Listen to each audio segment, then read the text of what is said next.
Hello, I'm your host, career strategist, and job creator, Sister Soldier, and you're watching She Vet Inspires, the show where we provide the blueprint for success. Have you ever had a concern about your eating habits or a desire to become a weight trainer or bodybuilder? Being a female bodybuilder is becoming more and more common these days. However, it does require dedication and commitment. So I would like for you to join me in welcoming our guest today, Coach Belinda B. Fit. Hey! I am so thrilled and glad that you are here with me today because you are out there really doing some wonderful things in the community and around the country. Every time I look, you're in a competition and you just, you're a beast out there, girl.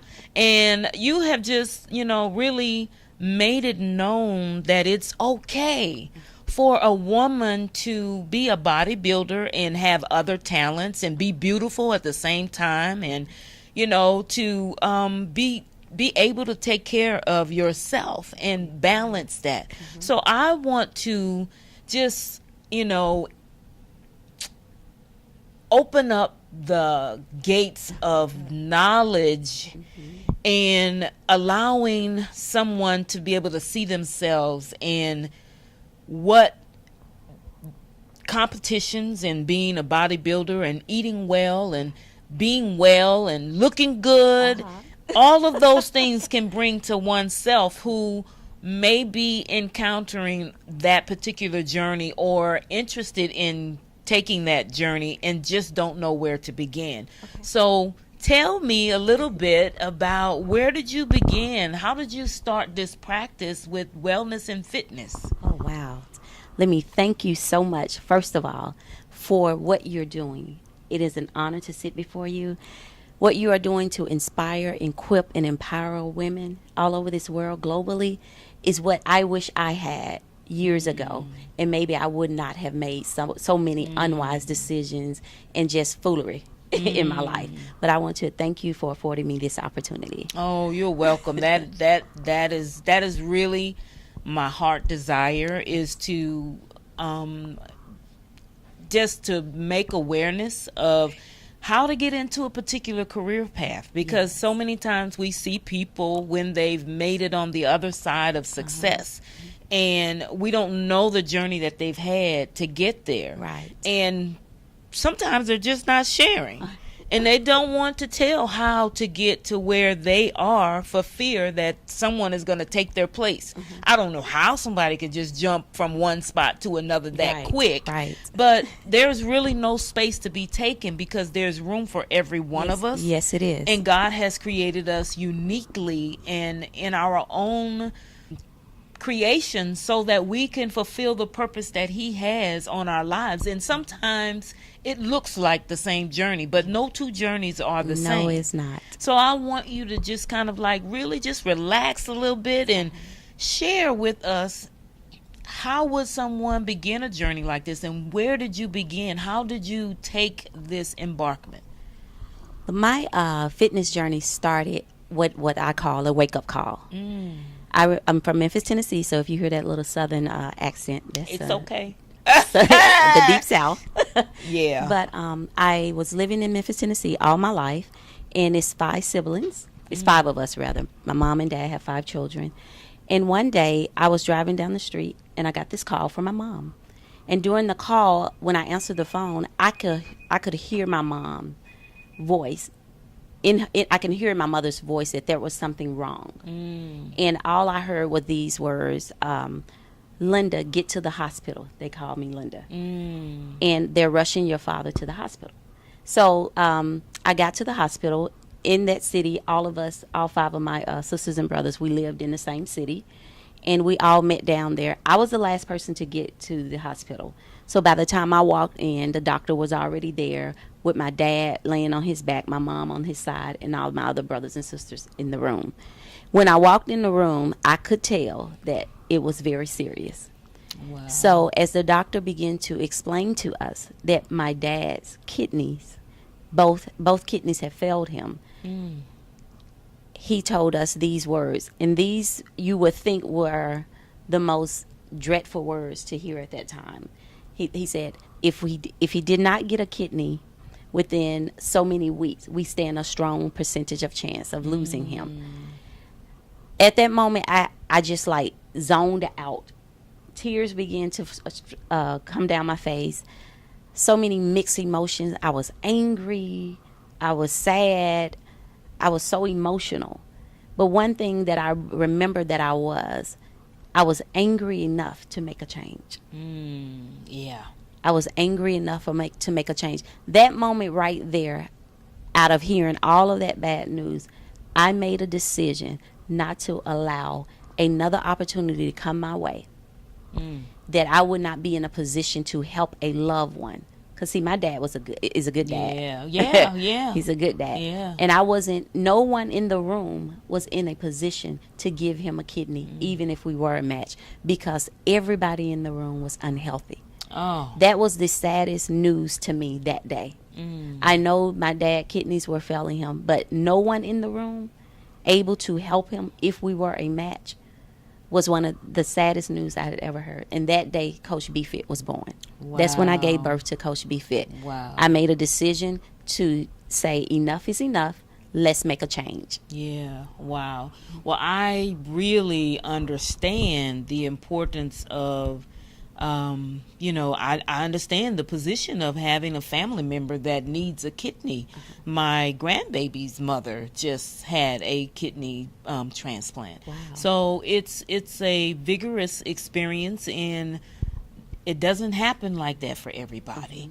And it's something that can take a family in a really serious direction. Yes, it can. Yeah. Yes. So when Coach B Fit was born, her new birth, what did you start? What did you decide to do? Where did you begin that could make such a difference to help you to be at the position you are today? Well, that day we left the hospital and we went home, and as a family together we prayed. We got instructions, and we immediately started changing our ways. I mean, I didn't have a lot of knowledge about health and fitness at that time. So I began to educate myself, but I began to start with what I know. And I started with my family, and I started eliminating some of the foods that I knew that we were not supposed to be eating on a consistent basis every day like that. So we started small, and I used my family as well as myself to start an exercise regimen.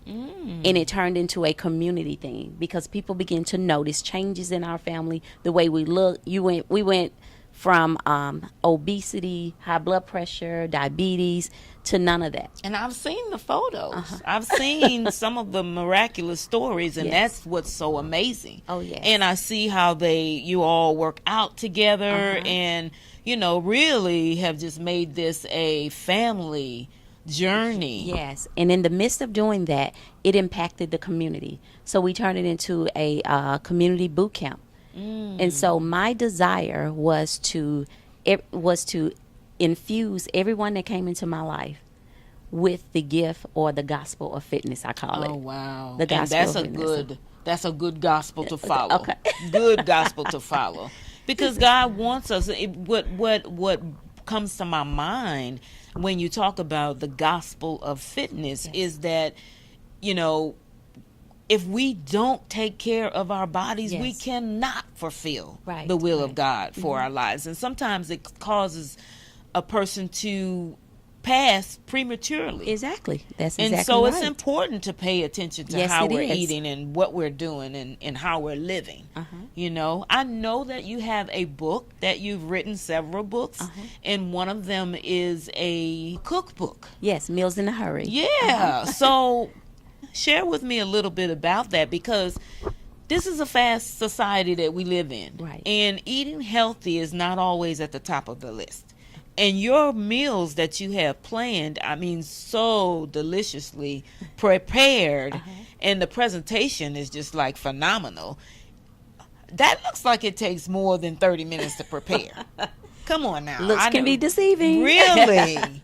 Really? So how can someone learn to prepare their food, what's a trick that they can begin to go in the direction of preparing their food? Everything starts with vision. Everything starts with vision. You were asking a question on how I got started. Once I identified what my purpose was in fitness, and that was to infuse those who come down my pathway with the gospel of fitness by helping them understand the importance of taking care of your body. Because we can work so hard to try to build all this success and money and empires, and we get to that place that we work so hard for, and realize that we can't even enjoy it. Yeah. Because we neglected taking care of our bodies. So everything starts with a vision. Vision speaks to your direction.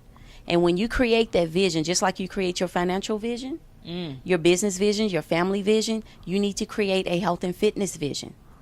And I've never heard that before. Yes. I've never heard of that. I've known that I need to have an idea of what it is that I want to feel and look like. And sometimes I have waited until I got to that point till I decide to make a decision. But I've never heard of it in the aspect of creating a physical vision. Yes, you definitely need a health and fitness vision because it speaks to the direction and where you want to go when it comes to your health and fitness journey. Wow.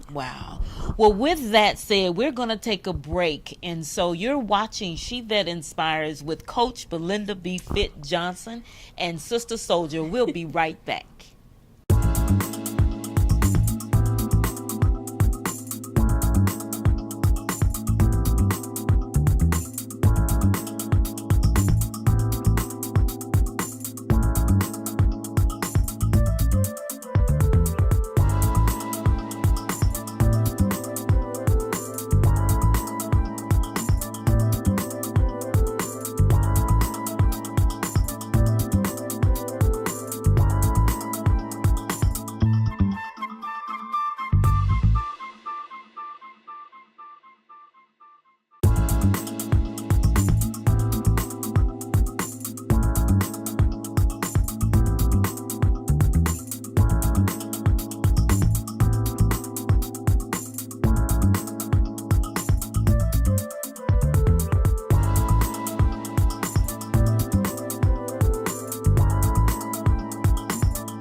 We're back, and I'm here with Coach Belinda B. Fit, and I'm Sister Soldier, and you're watching She That Inspires.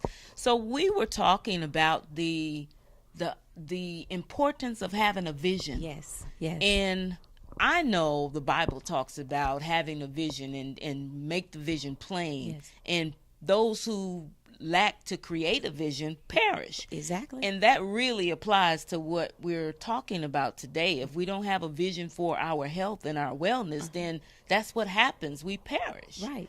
Ultimately, we'll perish prematurely. And so to avoid that, you have a system that you use as far as preparing the meals in advance, because I've seen how you've laid it out, and I'm just like, how in the world, share with me what does someone need to do like that, to prepare in that aspect, because it looks like it's a lot of work. So let me tell you how I really got into meal prepping. Meal prepping came about during a time in 2015 because I never really just meal prep like what you're seeing on social media and on my website and everything. But I wanted to elevate in my fitness industry, in my fitness profession. I wanted to just kind of take it up a notch, and because I had found myself getting comfortable trying to outwork a bad diet, work out so hard and go eat like I wanted to eat, to enjoy some of those southern foods that I like and enjoy so much. So I decided to enter into my very first fitness competition.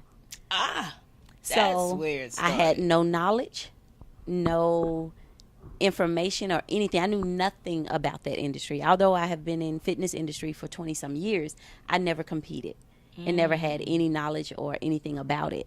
So I said, okay, let's just do this. So I just stepped out there on my own. Now you would think if I didn't have any information on it, I would go and get some help.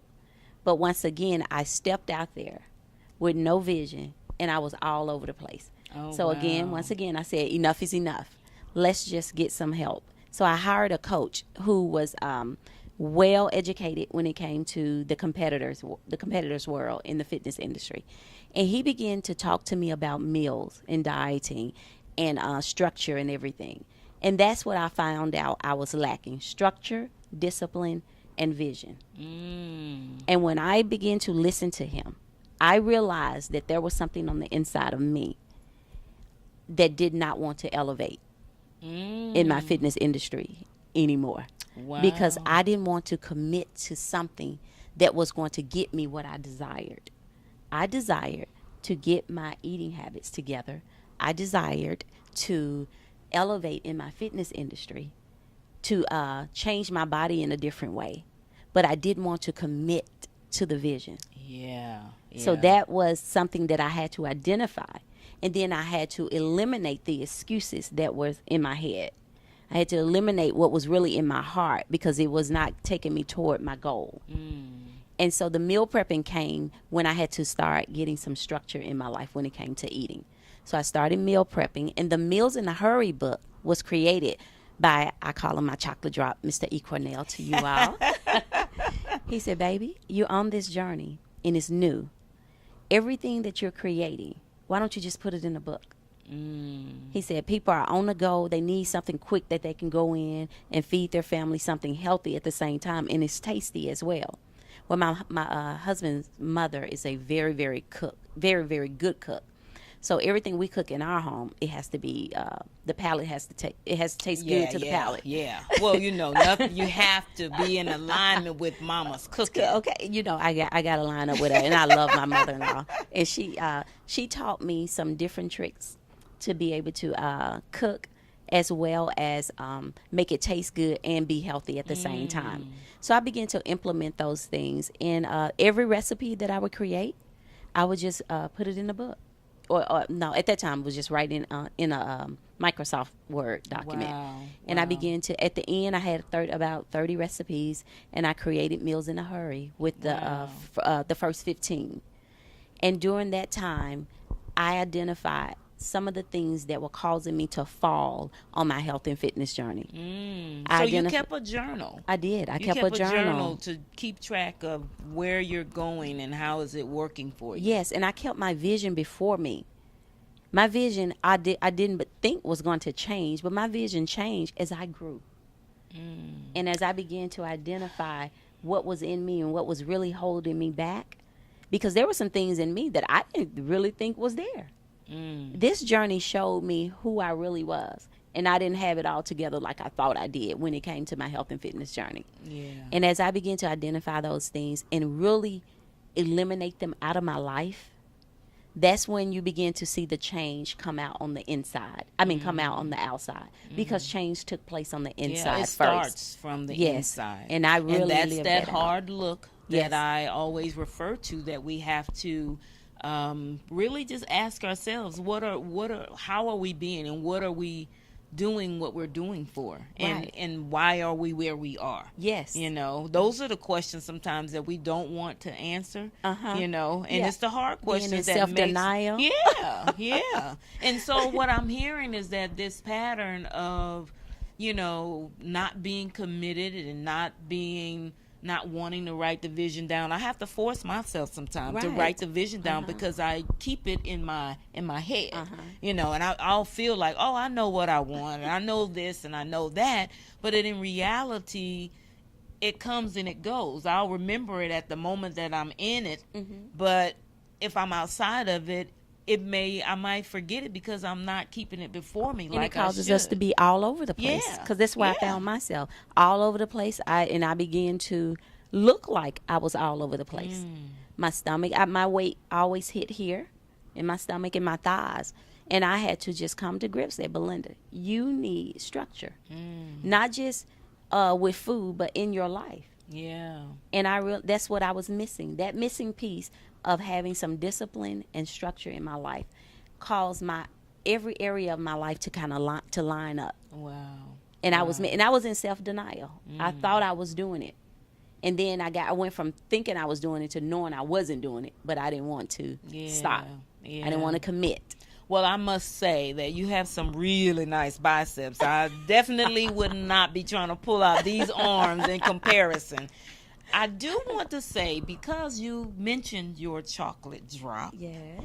I want to know, what is it like being a woman who bodybuilds and is married?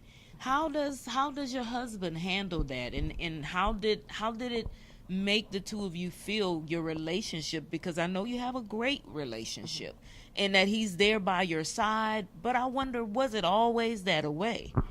No, it was not. Because when I first started doing bodybuilding, he questioned it. And he had every right to, because he didn't know anything about it. He wanted to know about it. And did the questions make me mad sometime? Of course they did. Because I'm like, this is something I want to do. It's a part of fitness. Let me do it. But I had to compromise and realize that, okay, wait a minute. He's a part of this too. We're one. Yeah. And that was another thing I had to identify in me. Not to be the person to be hot-headed because he asked questions. So all of those, being fit goes beyond a gym. Yeah. It's all about your emotions. It's all about your response, your integrity, your walk in life. Yeah.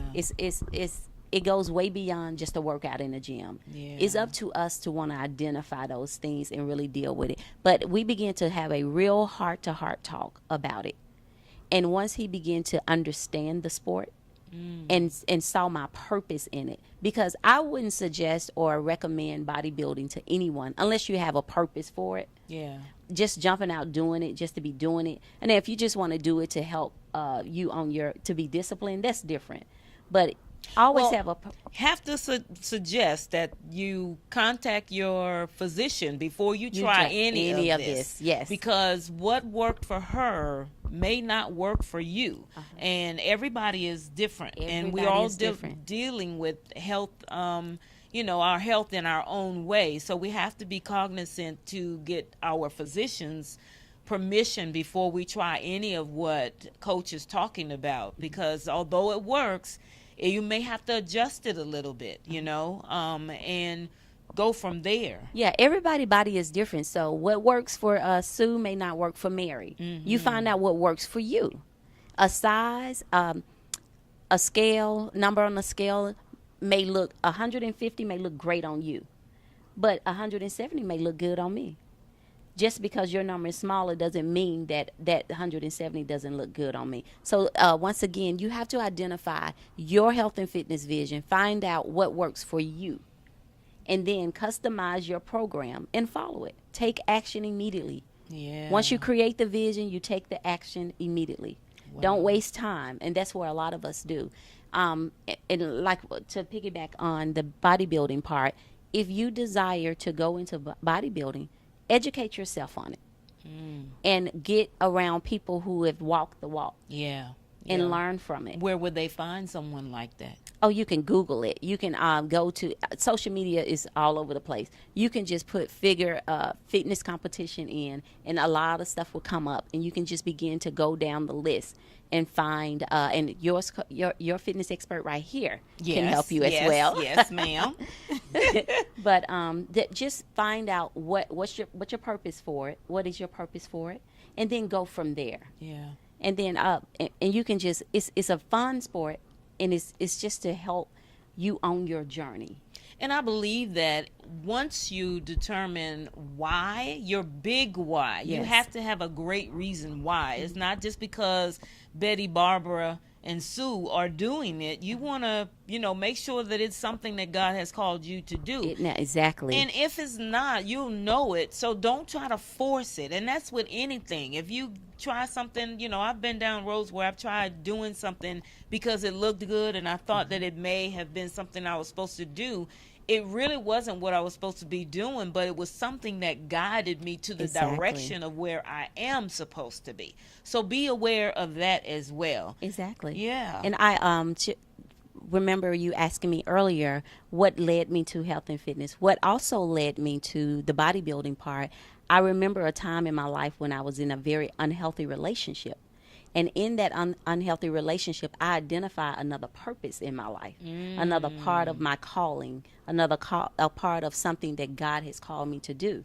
And that was to not just encourage believers when it comes to health and fitness, but also minister to unbelievers. Yeah. And in that fitness competitor world, that bodybuilding world, I can't tell you how many people have come up to me and said things like, if I don't win this competition, my boyfriend is going to beat me up. Or Wow. I'm going to take this drug or do this. They just walk up to you and tell Wow. you these things. Well, I know I'm there for a purpose. Yeah. Yeah. I'm there to not leave them in that Yeah. state. Yeah. And me Yeah. being in the unhealthy relationship helped me understand that I want to be able to show people a way of escape through the wisdom that God has placed on the Yeah. inside of me. Wow. Wow. Woo. Wow. What an awesome testimony. And it's a great, just great inspiration to let someone, I mean, I've just seen myself all in that story. And it's just like, wow. So I want to just say thank you for watching us today.